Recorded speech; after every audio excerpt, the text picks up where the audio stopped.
about your background and how you get into painting? And I always thought I was an artist, but I didn't know what that meant. But I remember in the small museum in Ohio, they had a little Cézanne painting, and when I saw that painting, that was kind of it.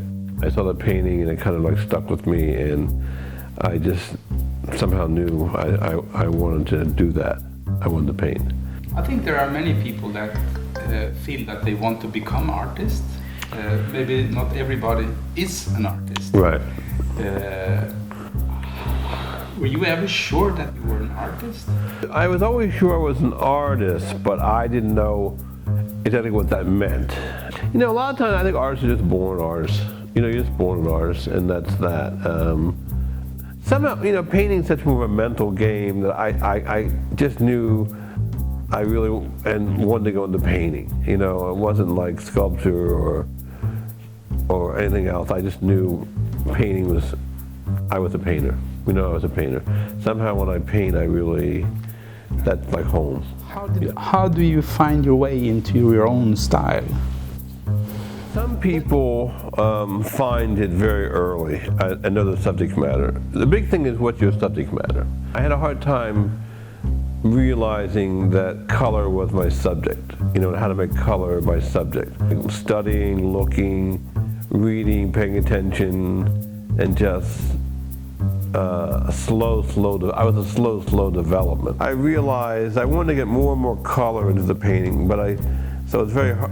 So I drew a lot to really work on the space, and then it was a slow progression. I wanted them to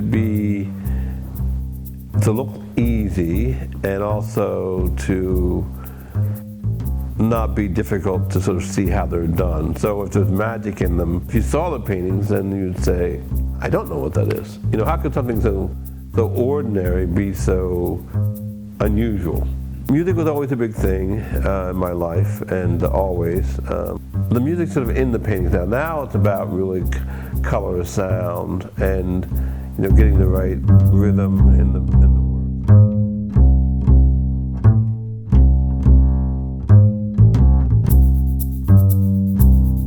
Yeah, as you say, color is written.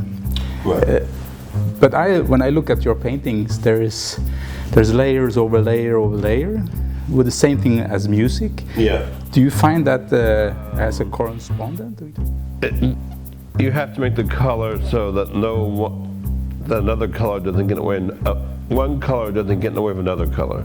So it's kind of like they have to sort of balance out. Because you want to have really good transitions. You know, one thing about, I think, all good art, you have good transitions. And you want to have it so that if people, say, fall in love with one area, one moment, they can get out, they can get in and out. And so you might, so I want the painting to be so they're almost, they change, every time you look at it, it's a different painting. You can sort of mentally wander in, you know, that you mentally wander in. I kind of follow the work. Like I don't have any, like when I made a painting, I don't know what color it's going to be. You know, the color is like, I should know the format. So the format allows me the color to be totally free. So I just follow the color. The color, almost like in a way like music, like call and response. The color calls the color. So I don't know, you know, I look at these paintings, I don't really know, didn't know that the color I was going to use. You know what I mean? It could be any color. The color is just wide open, you know. Where do you think you will go from now then?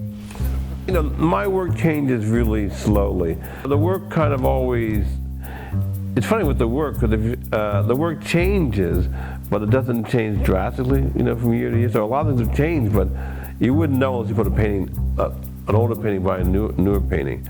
So I don't really know. Right now I'm really involved with, you know, really this color. And I don't know where it's going to go. You know what I mean? It'll be interesting for me to find out, interesting for me to see. The thing is that, you know, keeping this alive, and how do you keep feeding it, you know, to keep it alive, and not sort of like, you know, repeat yourself or to make it like the same. So it'll be interesting. It's really, I think, the artist, I think it really is really having the courage and the nerve to be the artist. and not really worrying about whether it's right or wrong or smart or stupid. You know, it's just making your art, and that's the big thing. You know, that's what you have to do. The lonely way is the only way, and I think as an artist that's probably true.